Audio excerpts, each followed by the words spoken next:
Well, good morning, everyone. My name is MightyStream, and I'm going to do your November the 12th, just for today, in a meditation. I almost forgot what day it was. All right, November the 12th. Let's go ahead and get into that meditation. It's entitled Our Own Story. When we honestly tell our own story, someone else may identify with us. That comes from the basic text, page 98. Many of us have heard truly captivating speakers at Narcotics Anonymous conventions. We remember the audience alternating between tears of identification and joyous hilarity. Someday we may think, I'm going to be a main speaker at a convention too. Well, for many of us, that day has yet to arrive. Once in a while, we may be asked to speak at a meeting near where we live. We might speak at a small convention workshop. But after all this time, we're still not hot convention speakers, and that's okay. We've learned that we too have a special message to share, even if it's only at a local meeting with 15 or 20 addicts in attendance. Each of us has only our own story to tell. That's it. We can't tell anyone else's story. Every time we get up to speak, many of us find all the clever lines and funny stories seem to disappear from our heads. But we do have something to offer. We carry the message of hope. We can and do recover from our addiction. And that's hope, or excuse me, that is hope. But it says, and that's enough. Just for today, I will remember that my honest story is what I share the best. Today, that's enough. Let's take a moment of silence, followed by the wee version of Serenity Prayer. Moment of silence now, please.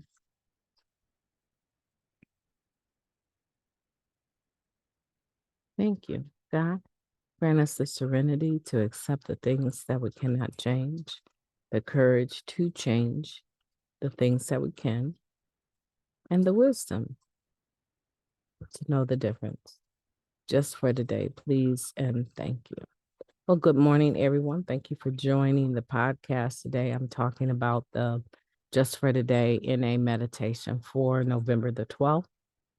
And I just want to welcome all of the new subscribers that may or may not be receiving notifications to listen to this regularly. Thank you very much. I'm a member of Narcotics Anonymous. I have been for over 30 years. I have never relapsed. I've had several sponsors, though. I still do service work in person and virtually speaking. This is a service that I chose to provide to those individuals that just like to hear the meditation read, as well as maybe read it as they go along. Because many people still have not gone back to going to meetings, and they're not really engaging anyone other than maybe their sponsor, even if that, in regards to another voice in their head that is speaking recovery to them. So I'm providing this service because I feel that is something that is still important coming off of the pandemic. Okay. So if you need an NA meeting, I would recommend that you get to one in person or virtually. This is not an NA meeting.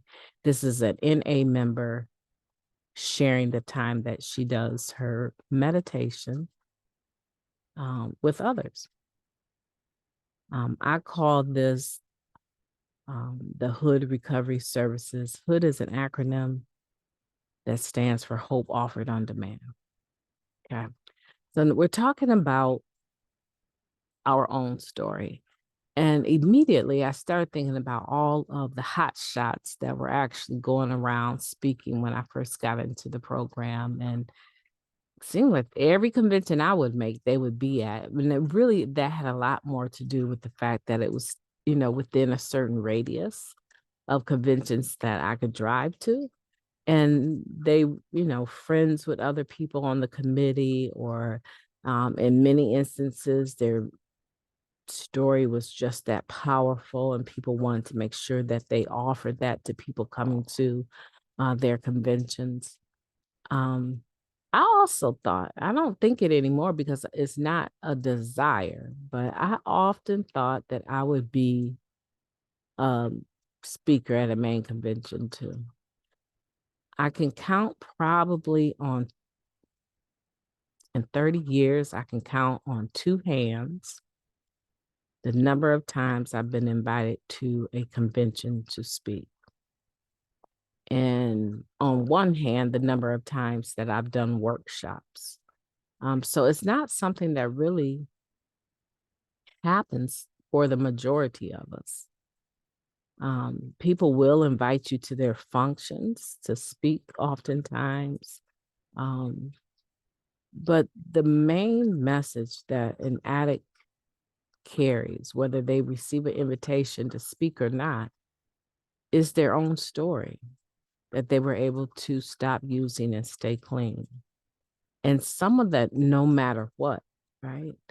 Some of those occurrences where they didn't use no matter what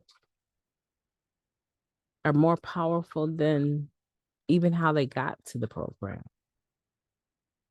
It just really depends on who's listening and what it is their spirit is seeking. If you have someone that is chronically homeless, trying to stay clean, in an area such as the one that I live in, where the winter is going to be a rough winter. There's no doubt about it. Being homeless in this particular city is not going to be an easy do. Matter of fact, there's a lot of 501c3s that make a lot of money, grant money, just for offering to have warming centers where people can come in during the day and not be treated less than, but come in during the day, receive warm coffee, and be able to get out of the freezing cold, right? So I live in an area that it definitely isn't Los Angeles, where it's warm all day, but also you would have in that type of situation where it gets too hot, right? So if someone is chronically homeless and they're hearing someone share their message about living under a bridge, or they're sharing their story about how they were homeless and stayed clean during that time, that is something that they would enjoy. That would touch their spirit. If you're someone that is a relationship addict and you move from one relationship to the next in the name of searching out love, and it's never worked because you haven't been able to stabilize your disease of addiction, you would be interested in the person that is sharing that type of message, right? So I think that what makes a person's message touch another person's heart is the message that comes from the heart, the message that is the truth, and the message that comes from the heart. People like to fabricate and oftentimes, you know, exaggerate their stories for effect, but I don't believe that that's necessary at all. I think that you have a message, and the very next time or opportunity that you're given to share that message, whether it be at a meeting or at a function, I think that you should do it, because not everyone is given an opportunity to share a message besides just sharing. I shouldn't say just sharing, but sharing at a meeting, right? When it's open share. Not everyone is given an opportunity to carry the message. You will find some people aren't organized enough to search for a person that is willing to come carry a message to their meeting. And so you might find them turning to you frequently, but it's only because they're not handling the position properly, right? They're not searching in time. They're not giving themselves enough time. I don't think a meeting needs to have a speaker every week, right? Because a lot of times you're not going to get people that are going to travel from outside of your city. And pretty much within a city, I know in my community, we all know one another's story because we've heard it so many times.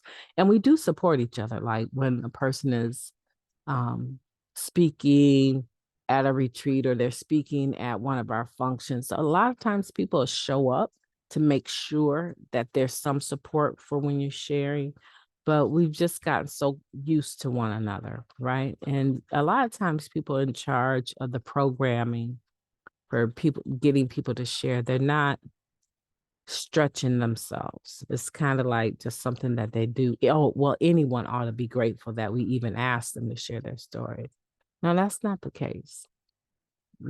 That's not the case, especially when you keep tapping the same individual to share their story over and over, right? So be creative.